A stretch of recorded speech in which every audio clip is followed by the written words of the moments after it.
इस वीडियो में हम चर्चा करने वाले हैं एसबीआई पीओ एग्ज़ाम के सिलेबस के बारे में।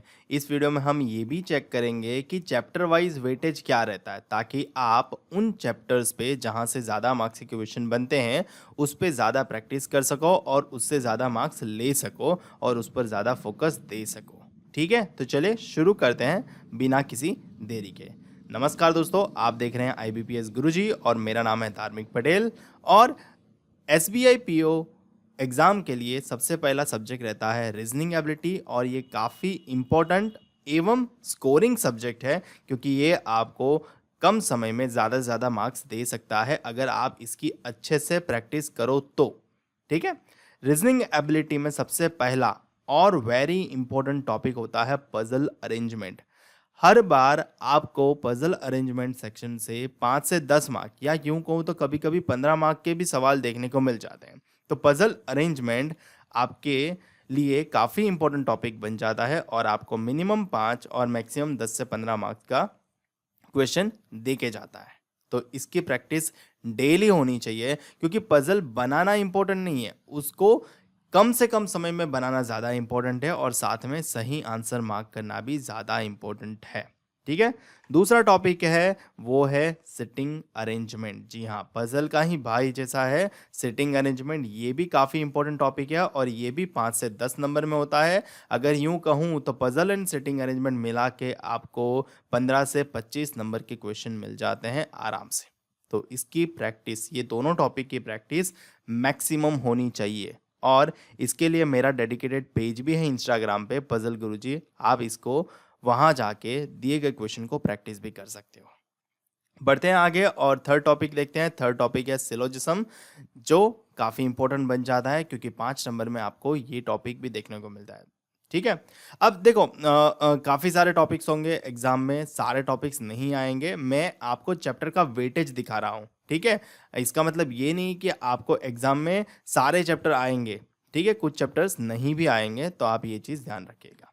नेक्स्ट टॉपिक है इनइक्वालिटीज़। ये भी आपको 5 नंबर में देखने को मिल जाता है। कभी कभी इनइक्वालिटी और सिलोजिज्म मिलके भी 5 से 6 मार्क्स बनते हैं, या फिर कभी कभी या तो इनइक्वालिटीज़ होता है या तो सिलोजिज्म भी होता है। बट ये दोनों चैप्टर भी काफ़ी इंपॉर्टेंट है और काफ़ी स्कोरिंग भी है, एक बार कंसेप्ट क्लियर करने की ज़रूरत है। नेक्स्ट नेक्स्ट हमारा है ब्लड रिलेशन। अगर पीओ की एग्जाम है और ब्लड रिलेशन ना आए, ऐसा हो नहीं सकता। ब्लड रिलेशन काफ़ी इंपॉर्टेंट टॉपिक है और थोड़ा डिफ़िकल्ट साइड भी कह बोलूँगा, बट इसकी अच्छे से प्रैक्टिस करोगे तो आपको ये डिफ़िकल्ट नहीं लगेगा। बट ब्लड रिलेशन का वेटेज 2 से 3 मार्क का ही रहता है, 5 नंबर जितना नहीं रहता। ठीक है, बढ़ते हैं अगले टॉपिक की ओर। और अगला टॉपिक है हमारा अल्फ़ा न्यूमेरिक सीरीज़ नहीं है, कोडिंग डिकोडिंग है। ठीक है, तो कोडिंग डिकोडिंग यहाँ पे आपको 2 से 3 मार्क का देखने को मिलेगा और 5 नंबर का भी देखने को मिलेगा। देखो, कोडिंग डिकोडिंग में आपको छोटे-छोटे सवाल भी है 1 से 2 मार्क वाले, और कोडिंग डिकोडिंग में 5 नंबर वाले भी सवाल है। ठीक है, कभी मेजॉरिटी तो आपको 5 नंबर वाले ही देखने को मिलेंगे, जैसे कोडेड लैंग्वेज हो गया, न्यू पैटर्न बेस्ड कोड हो गया, तो उस प्रकार के ही मिलेंगे। अगर 5 नंबर में नहीं आएगा तो आपको 2 से 3 मार्क में आएगा। नेक्स्ट टॉपिक है हमारा मशीन इनपुट आउटपुट। देखो, पीओ के एग्ज़ाम है, काफ़ी कम हम देखते हैं इसको, इस टाइप के क्वेश्चन, बट ये अगर आता है तो 5 नंबर में ही आता है और ये काफ़ी इंपॉर्टेंट है मशीन इनपुट आउटपुट। जहाँ पे आपको एक डमी इनपुट दिया रहेगा, मतलब उस पर स्टेप परफॉर्म होंगे और आपको दूसरा एक इनपुट दिया रहेगा और उसको आपको प्रोसीड करना है सेम लॉजिक से, और फिर उसके बेस्ड ऑन आपको 4 से 5 सवाल पूछे जाते हैं। तो ये काफ़ी इंपॉर्टेंट रहता है। नेक्स्ट टॉपिक है हमारा डायरेक्शन सेंस टेस्ट। ये भी इंपॉर्टेंट बन जाता है। अगर ये पूछा जाए तो आपको 2 से 3 मार्क का पूछा जाएगा और ये काफ़ी स्कोरिंग है और इजी टॉपिक है। आप इसकी अच्छे से प्रैक्टिस करोगे तो आप आराम से इसको बना सकते हो। बढ़ते हैं अगले टॉपिक की ओर और अगला टॉपिक है हमारा ऑर्डर एंड रैंकिंग। अगर ये टॉपिक आता है तो 2 से 3 मार्क में आता है, बट ये और टॉपिक आजकल अक्सर देखने को नहीं मिलता। रेयरली ही कोई शिफ्ट में दे पूछा जाए, बाकी जनरली अब लोग आगे वाले जो अब तक टॉपिक बताया ना, उस पर ज़्यादा फोकस हो जाता है। पजल एंड सिटिंग अरेंजमेंट में सबसे ज़्यादा है, तो उसकी प्रैक्टिस तो सबसे ज़्यादा होनी चाहिए। उसके बाद इनइक्वालिटी एंड सिलोजिज्म, उसके बाद coding decoding and direction sense test, blood relation, ETC। ठीक है, अगला टॉपिक है हमारा अल्फा न्यूमेरिक सीरीज। देखो, अगर पीओ की एग्जाम है ना, तो अल्फा न्यूमेरिक सीरीज 1 से 2 नंबर में ही आएगा या फिर नहीं भी आएगा। ठीक है। बट क्लरिकल के एग्जाम में काफ़ी इंपॉर्टेंट है। बट फिलहाल हम बात कर रहे हैं एसबीआई पीओ की, तो यहाँ पे आपको अल्फा न्यूमेरिक सीरीज अगर देखने को मिलता है तो वो 1 से 2 नंबर में देखने को मिलता है। बात करते हैं अगले टॉपिक की, और अगला टॉपिक है वर्ड फॉर्मेशन। आप यूं समझ लो 60 to 70% जो मतलब जो भी होगी शिफ्ट, उनमें आपको 1 मार्क का वर्ड फॉर्मेशन तो देखने को मिल ही जाएगा। तो ये काफ़ी इंपॉर्टेंट बन जाता है अगर आपको 1 मार्क चाहिए तो। बट अक्सर हम इस क्वेश्चन को स्किप करवा देते हैं क्योंकि हमें पूरी डिक्शनरी पता नहीं है, तो पॉसिबिलिटी ये है कि आप कोई वर्ड छोड़ दोगे तो जिसकी वजह से आपका नेगेटिव लग जाएगा। तो बेटर है इस टॉपिक को स्किप करें, बट आपको लर्न ज़रूर कर लेना है।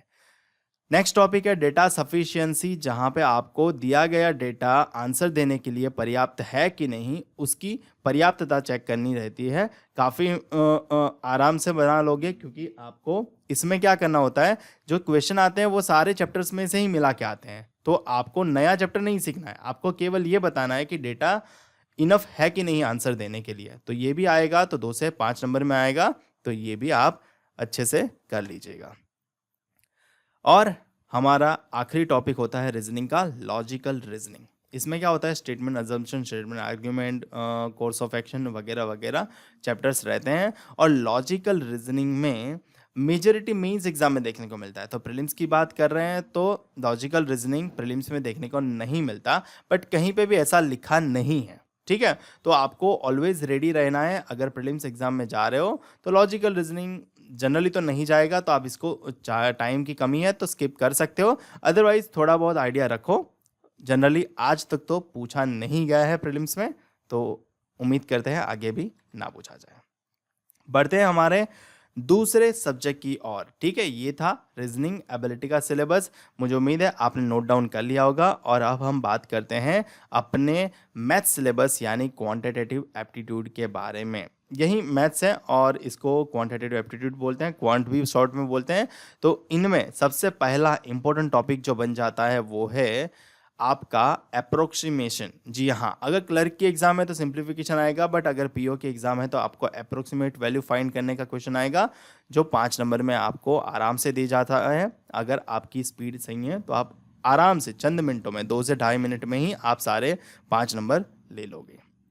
नेक्स्ट टॉपिक है हमारा मैथ्स में नंबर सीरीज। देखो, number series wrong number series भी होती है, मिसिंग नंबर भी सीरीज होती है। कुछ शिफ्ट में रॉन्ग आएगी, कुछ शिफ्ट में मिसिंग आएगी, तो डिपेंड करता है आपके लक पे। बट ये अगर आई तो 5 नंबर में आराम से आपको पूछा जाएगा। तो नंबर सीरीज का वेटेज रहता है 5 मार्क्स।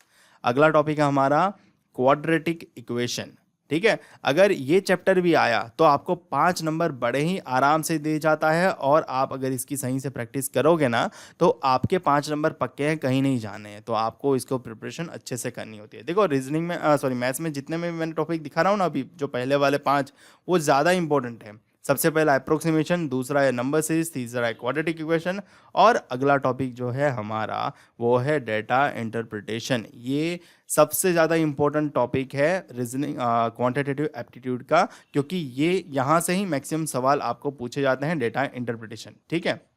जो आपको टेबल फॉर्मेट में होता है, लाइन ग्राफ फॉर्मेट में होता है, पाई चार्ट फॉर्मेट में होता है, या फिर कैसलेट फॉर्मेट में होता है यानी वर्डिंग फॉर्मेशन में, और बार ग्राफ फॉर्मेट में भी आपको चार्ट दिया जाता है यानी डेटा दिया जाता है। डेटा के बेस्ड ऑन आपको सवाल पूछे जाते हैं और उसके आपको जवाब देने होते हैं, ठीक है।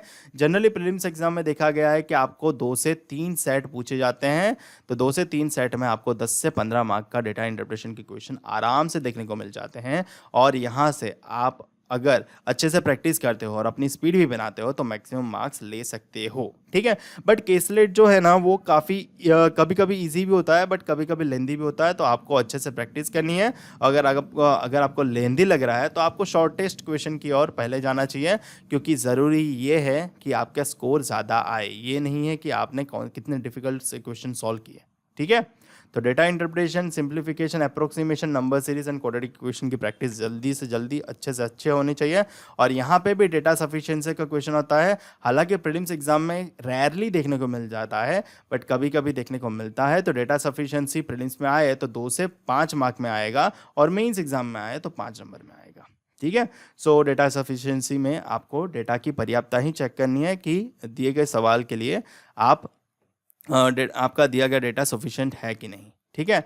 अगले टॉपिक्स जो है ना वो एरिथमेटिक चैप्टर्स है, जिसको आप वन लाइनर्स भी बोलते हो। हर एक चैप्टर्स में से आपको 1 से 2 मार्क्स के क्वेश्चन देखने को मिलेंगे और हर एक चैप्टर आपको अच्छे से प्रिपेयर करना रहेगा। तो एरिथमेटिक चैप्टर्स का एक लॉजिक सबसे सिंपल यही है कि आप सारे चैप्टर्स पहले ना सीखें, पहले इतना ध्यान रखें कि जो चैप्टर सीखे उसमें अच्छे से आप एफिशिएंट बन जाए और आप उसमें अच्छे से कमांड ले आए। क्योंकि देखो 15 चैप्टर है, 12 चैप्टर है, 12 चैप्टर अगर आप बेसिक सीख लिए बट एग्जाम वाले के लेवल के क्वेश्चन ही नहीं आ रहे तो कोई मतलब नहीं है। आपको अगर 12 में से अगर आपने 6 चैप्टर भी किए और 6 चैप्टर के कोई भी कितने भी डिफिकल्ट क्वेश्चन, ट्रिकी क्वेश्चन क्यों ना हो, अगर आप उसको सॉल्व कर पाते हो तो आपके 6 नंबर कहीं नहीं जाएंगे। सो बेटर है एफिशिएंट बने, तो आपको एरिथमेटिक चैप्टर्स पहले ईच इंडिविजुअल चैप्टर्स पे फोकस ज़्यादा देना पड़ेगा। ठीक है। एरिथमेटिक चैप्टर्स जैसे कि प्रॉफिट लॉस डिस्काउंट हो गया, तो यहाँ से 1 से 2 मार्क का क्वेश्चन आ जाएगा। परसेंटेज से 1 से 2 मार्क का क्वेश्चन आ जाएगा। टाइम एंड वर्क से 1 से 2 मार्क का क्वेश्चन आ जाएगा। पाइप एंड सिस्टम हो गया। उसके बाद मिक्सचर एंड एलिगेशन हो गया। स्पीड टाइम डिस्टेंस हो गया। बोट एंड स्ट्रीम हो गया। ट्रेन बेस्ड क्वेश्चन हो गए। उसके बाद परम्यूटेशन एंड कॉम्बिनेशन हो गया। प्रोबेबिलिटी हो गया। एरिया बेस्ड क्वेश्चन हो गया।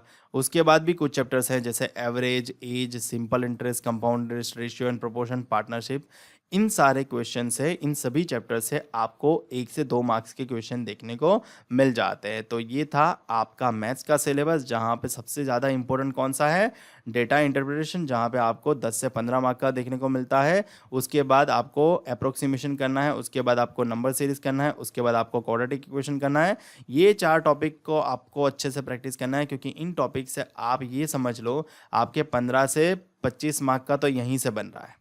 और बाकी बचे जो एरिथमेटिक चैप्टर्स हैं वहाँ से आपको 10 से 12 मार्क का पूछा जाता है। तो इंडिविजुअल चैप्टर्स आपको प्रैक्टिस करनी है, तो इन पर ज़्यादा फोकस करना, क्योंकि ये अच्छे से करोगे तो आपको वो मार्क्स उसके लिए कम टाइम लगेगा। ठीक है।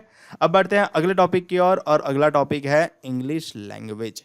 यहाँ पे सबसे पहला टॉपिक आ जाता है रीडिंग कॉम्प्रिहेंशन। जी हाँ, ये काफ़ी इम्पोर्टेंट टॉपिक है और सब लोग इसी टॉपिक पे सबसे ज़्यादा कम फोकस करते हैं, क्योंकि ये हमने पहले से पढ़ा है, ऐसा माइंड में कंसेप्शन होता है। बट इसकी प्रैक्टिस बहुत ज़रूरी है। तो इंग्लिश में अगर आपको अच्छे से मार्क्स लाने हैं तो आपको पढ़ना, समझना और आपकी वोकेबलरी अच्छे से होनी चाहिए।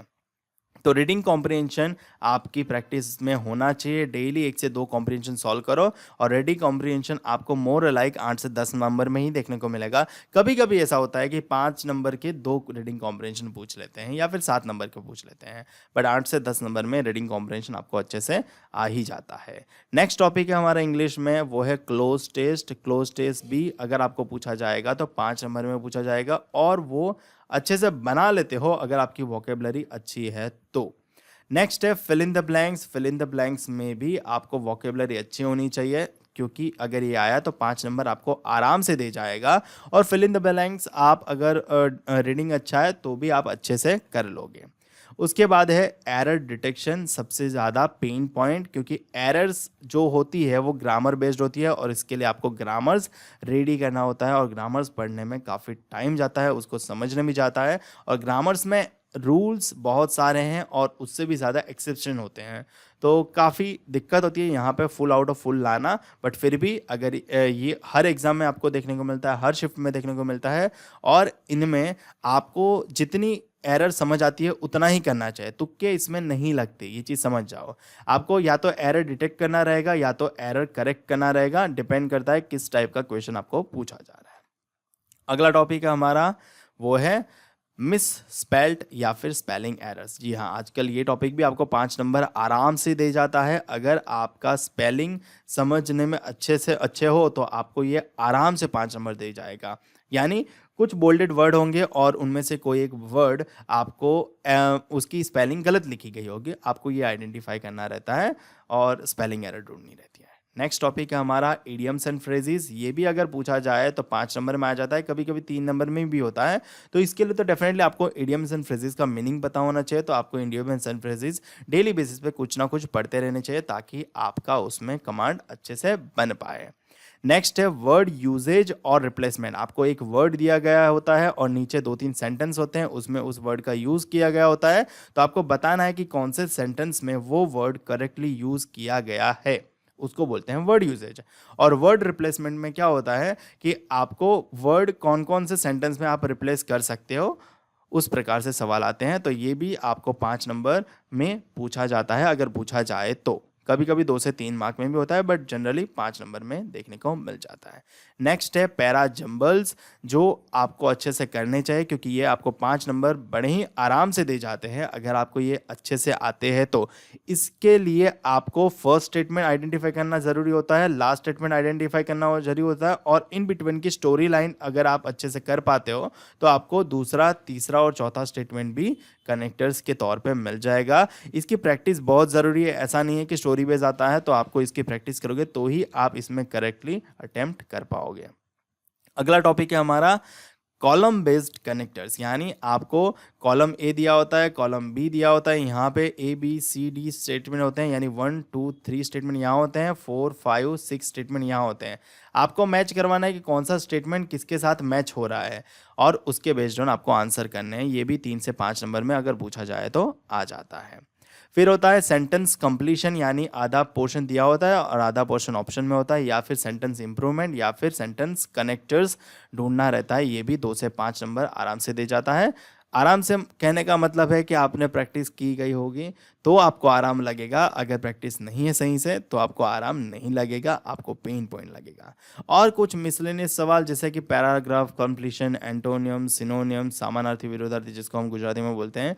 और इसके अलावा भी इंग्लिश में बहुत सारे नए टॉपिक्स भी बन जाते हैं, तो आपको रेडी रहना होगा कि कभी कोई नया टॉपिक देखने को मिल जाए। नया टॉपिक में ज़्यादा से ज़्यादा क्या होगा, ट्विस्टिंग ज़्यादा होगा, बाकी अदरवाइज ज़्यादा कोई अटेंशन लेने वाली बात नहीं है। तो ये था प्रीलिम्स एग्जाम का सिलेबस। आपको प्रीलिम्स में 3 सब्जेक्ट देखने को मिलते हैं। प्रीलिमिनरी एग्जामिनेशन में क्या होता है, रीजनिंग एबिलिटी होता है, क्वांटिटेटिव एप्टीट्यूड होता है, और इंग्लिश लैंग्वेज होता है।